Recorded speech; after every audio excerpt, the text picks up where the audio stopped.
សួស្តីបងប្អូនឥឡូវខ្ញុំមកចែកម្លែកមួយពីរបៀប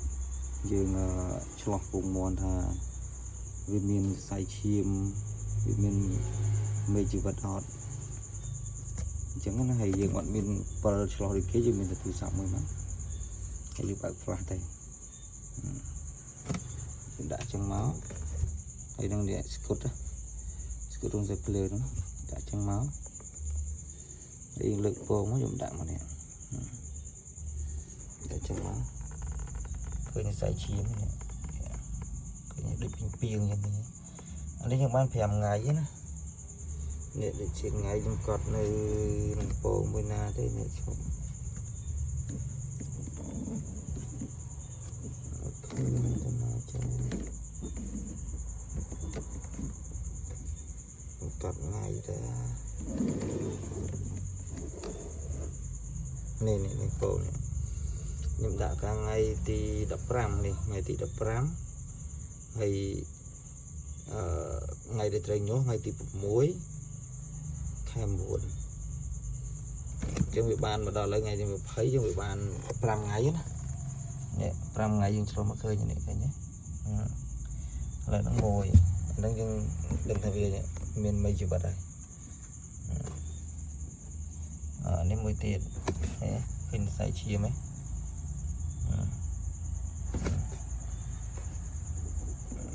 យើងដាក់ចឹងទៀតមកឃើញនោះខ្សែឈាមឃើញទេដូចជាពីងឃើញទេយើងកើទៅឃើញទេ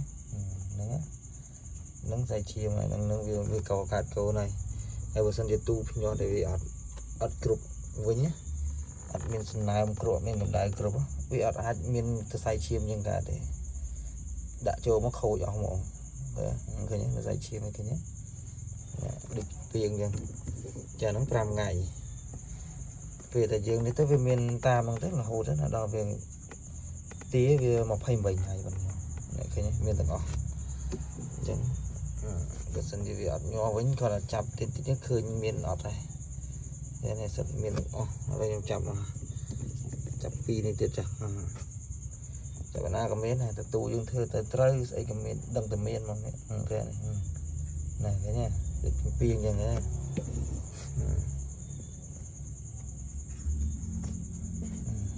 នេះឃើញណាហើយចាប់បណ្ដាក៏បានណាចាប់អានេះក៏បានណាណាក៏មានណាតែទូយើងធ្វើត្រូវប៉ុណ្ណេះហើយវាដឹងតែញុះ100%កំភៃបាច់ចំភៃនេះខ្សែឈាមណាចេះ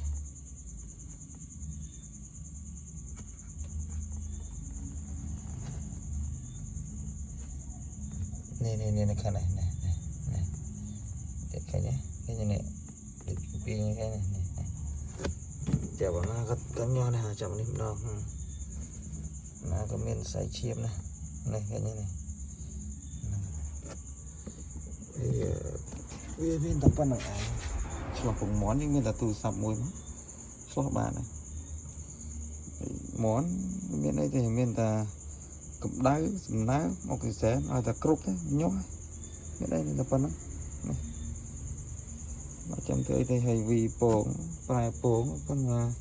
ដូចវីដេអូមុនទៅនេះប៉ុណ្្នឹងពេលដែលវាចិត្តញាស់សោះពីថ្ងៃទៀតញាស់យើងឈប់ប្រែទៅទុកឲ្យវាញាស់ហើយយើងទាញវាមកដាក់ខាងនេះទាំងអស់មកនេះដាក់ខាងនេះមកវាញាស់ហើយនេះពិបាកហើយពងទាផងនេះ